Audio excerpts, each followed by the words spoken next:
دواء بأدواء القلوب موكل من ارتك في الإشفاء فالنفع يعدل وغاية سولي حيثما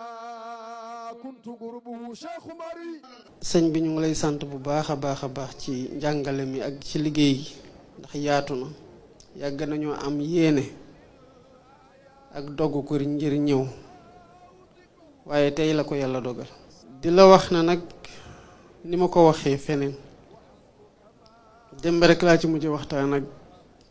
directeur de cabinet de ministre Mary Teuw Niane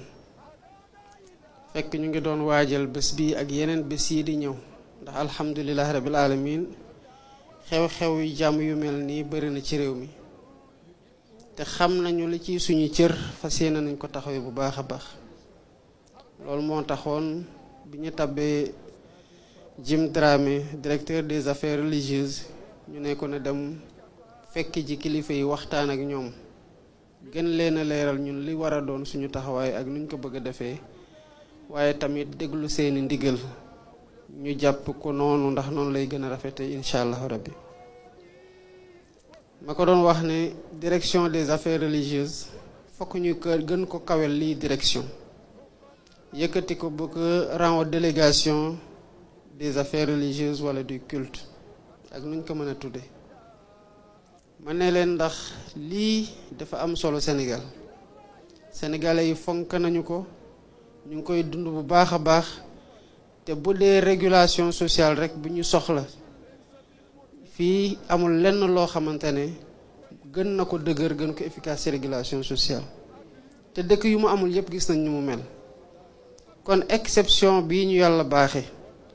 moo waral tamit fépp fu ñu dem ñu mën di bàkkoo naan Sénégal mosul am yenn jafe-jafe yi nga xamante ne yeneen réew yi ñu wër am nañu ko kon lu ñu jot a def ak lu ñu nar a def tànku kanam rek la nar a am waaye du am tànku gannaaw te bërëb bi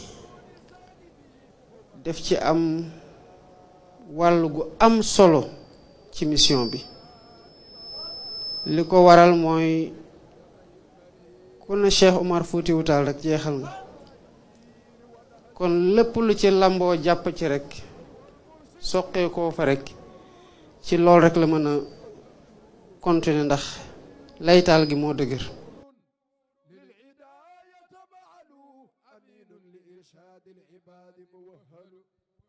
président de la république Thierno nee na ñu ngi lay sant bu baax man Thierno Mouhamadul Bachir Muntaqa Taha bu Cheikh El Hadji Amar li ma dégg ci sama nopp yi kat nga wax ko gisuma ci lenn loo xam ni juyoo na ak shari'atul muhammadiya te na la wóor ni sa jëmm ji yàlla moo ko gënal bu ci déggoon loo xam ni shari'atul muhammadiya jam na ko ma wax la ko su yeboo nga nangu su yeboo nga bañ a nangu waaye nag fa tabarakallahu hamdu wa shukru lillahi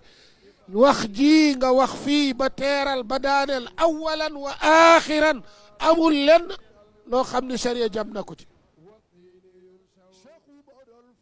nee na wax bii képp ku jàng te nga xam mbind nga xam shari'atul muhammadiya nga xam ilmul uqul mooy xam-xamu xel ak ilmu sharia ak ilmul aadi sa wax ji nga wax fii kenn waru cee teg dara lu dul wax sant ñeel na sunu borom tabaraka wa taala